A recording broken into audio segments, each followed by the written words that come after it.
Right గా సినీ నటుడు అల్లు అర్జున్ సంధ్యా theatre వద్ద తొక్కిస్లాట కేసులో జైలు నుంచి విడుదలై ఇంటికొచ్చారు. ఆయనను పలువురు ప్రముఖులు పరామర్శించారు. జూబ్లీహిల్స్ లోని అల్లు అర్జున్ నివాసానికి వెళ్లిన వీరందరూ తాజా పరిణామాల గురించి చర్చించారు. ఇక పలు విషయాలు అడిగి తెలుసుకున్నారు. అల్లు అర్జున్ ను కలిసిన సుకుమార్ భావోద్వేగానికి గురయ్యారు.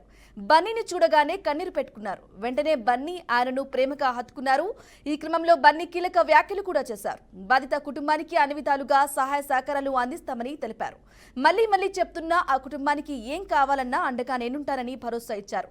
అలాంటి ఘటన ఎవరు ఊహించలేదని తెలిపారు. ఇదే విషయానికి సంబంధించి మరింత సమాచారం అందించడానికి మా ప్రతినిధి మహేందర్ అందిస్తారు. మహేందర్. అల్లు అర్జున్ అరెస్ట్ విషయం అయితే రెండు రాష్ట్రాల్లో ఇటు తను కూడా సంచలనం రేపిన విషయం. అల్లు అర్జున్ అరెస్టే కాదు, ఒక రోజు దాదాపు 24 గంటల పాటు, దాదాపు 12 గంటల పాటు మొత్తం కూడా ఈ పోలీసు ఎంక్వైరీ అనేది 12 గంటలకు కాస్త అయితే మరో 12 గంటల పాటు ఆయన జైల్లో ఉండడం అయితే కోసం. జైల్లో కూడా 3 ఖైదీలతో పాటు అల్లు అర్జున్ ఉండడం, అక్కడ కూడా ఎవరితో మాట్లాడకుండా ఆ 12 గంటల పాటు ఎప్పుడు తెల్లారుతుందా, ఎప్పుడు మమ్మల్ని విడుదల చేస్తారు అన్నట్టుగా పదే పోలీసుల అధికారులు ఆయన అడుగుతూనే ఉండడం. తర్వాత ఎటకేలకు ఈరోజు ఉదయం ఆయన 6:30 అయితే జైలు నుంచి అయితే రావడం జరిగింది. మొదట అల్లు స్టూడియో తర్వాత ఇంటికి రావడం జరిగింది. అక్కడ ప్రెస్ మీట్ ఏర్పాటు చేశాడు. అక్కడ ప్రెస్ మీట్లో కూడా ఈ అరెస్టుకు సంబంధించినటువంటి విషయాలు ఏవి మాట్లాడకపోగా ముఖ్యమంత్రి రేవంత్ రెడ్డి నిన్న ఢిల్లీలో ఏదో చిట్చాట్ చేశాడు. మరి ఆ విషయాలు కూడా మనం చూస్తూనే ఉన్నాం.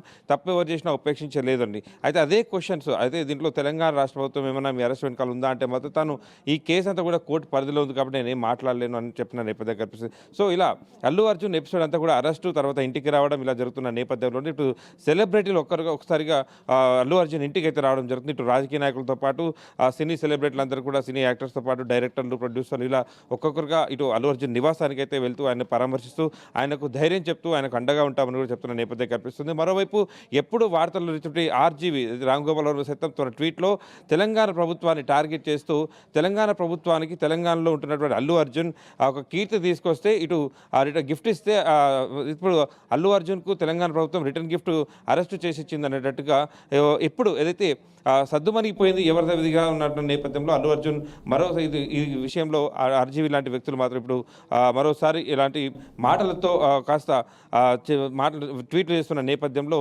ఇదన్నీ కూడా అల్లు అర్జున్ ఫ్యాన్స్ అయితే సోషల్ మీడియా వేదికగా ట్రోల్ చేస్తున్న పరిస్థితి కనిపిస్తుంది. అలాగే ప్రచారం కూడా చేసుకున్న పరిస్థితి. సో మొత్తానికి సినీ సెలబ్రిటీలంతా కూడా అల్లు అర్జున్ నివాసానికి అయితే వస్తూనే ఉన్నారు. ఒక్కొక్కరు భావోద్వేగానికి గురవుతున్న నేపథ్యం కనిపిస్తుంది.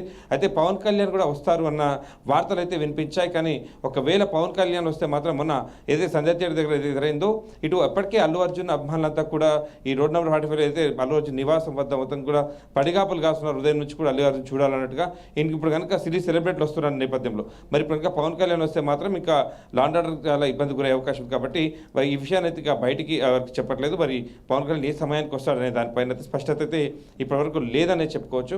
మరోపక్క సోమవారం నుంచి ఈ స్క్వాష్ పిటిషన్ ఏదైతే వేశాడో ఆ పిటిషన్ కూడా విచారణ కొనసాగే అవకాశం ఉంది. మరోవైపు 4 వారాలు ఈ మధ్యంతర బెయిల్ ఏదైతుందో ఈ 4 వారాలు ఉంది. ఈ లోపల నాంపల్లి కోర్టులో అయితే అరెస్ట్ చేశారో ఆ కేసుకు సంబంధించినటువంటి దాంట్లో కూడా బెయిల్ మంజూరే అవకాశం అయితే కనిపిస్తుంది. మరి ఈ బెయిల్లో షరతులతో కూడినటువంటి ఈ బెయిల్ కాబట్టి తాను ఏదైతే ముంబై వెళ్తాడో అనే ప్రచారం ఏదైతే సాగిందో మరి కోర్టు ఈ పోలీసులు ఏదైతే ఈ నోటీసుల ఆధారంగా ఈ బెయిల్ కండిషన్స్ ప్రకటి ఆయనకు రాష్ట్రం విడిచి అయితే ఇక్కడికి వెళ్ళకూడదు అనేటువంటి విషయాలు కూడా పోలీసు చెప్పినట్టుగా సమాచారం అయితే తెలుస్తుంది. సో ఇప్పుడు ఈ కేసు నడిచినంతసేపు దాదాపు ఒక మనిషి ఒక నిండు ప్రాణం కోల్పోయింది. ఒక కుటుంబం కూడా పూర్తిగా చిన్నాభిన్నమైనటువంటి ఈ కేసు చాలా తెలంగాణ పోలీసు చాలా సీరియస్గా తీసుకుంది. ఒకవైపు కంప్లైంట్ ఇచ్చినా లేకున్నా అక్కడ ఉన్నటువంటి వ్యవహారాల పరిస్థితి సుమోటోగా తీసుకున్న పరిస్థితి. దీంట్లో రాష్ట్ర ప్రభుత్వం చాలా సీరియస్గా ఉంది. ఎవరు హత్య చేసినా కూడా ఇలాంటి గతి పడుతుంది అనేటట్టుగా రాష్ట్ర ప్రభుత్వం కూడా చాలా సీరియస్గా ఉంది. దానికి తగ్గట్టు ఆ నిదర్శనమే నిన్న ముఖ్యమంత్రి రేవంత్ రెడ్డి ఢిల్లీలో జాతీయ మీడియాతో చిట్చాట్ల విషయం. ఒకవైపు మీరు అడుగుతున్నారు అల్లు అర్జున్ అరెస్ట్ అయ్యారు అడుగుతున్నారు. తప్పే ఒక కుటుంబం, ఒక మహిళ, ఒక ఇంటి చనిపోయింది, ఒక పిల్లవాడికి కోమాలో ఉన్నాడు, కనీస బాధ్యత మర్చి మీరు ఇలా అడగడం ఎంతవరకు సమంజసం అన్నట్టుగా ఇటు మీడియాకు చురకలడ్డించాడు ముఖ్యమంత్రి రేవంత్ రెడ్డి. సో ఇదంతా కూడా వైపు ఒక కొనసాగుతున్న నేపథ్యంలో మరోవైపు వైసీపీ సంబంధించినటువంటి రాష్ట్ర సభ్యులే ఇటు అల్లు అర్జున్ తరఫున న్యాయవాది కాబట్టి దీంట్లో మరోసారి వైసీపీకి అల్లు అర్జున్కు సత్సంబంధం అన్నట్టుగా సోషల్ మీడియాలో వైసీపీ మీడియా కూడా ఒకవైపు ప్రచారాలు కొనసాగుతూనే ఉంది.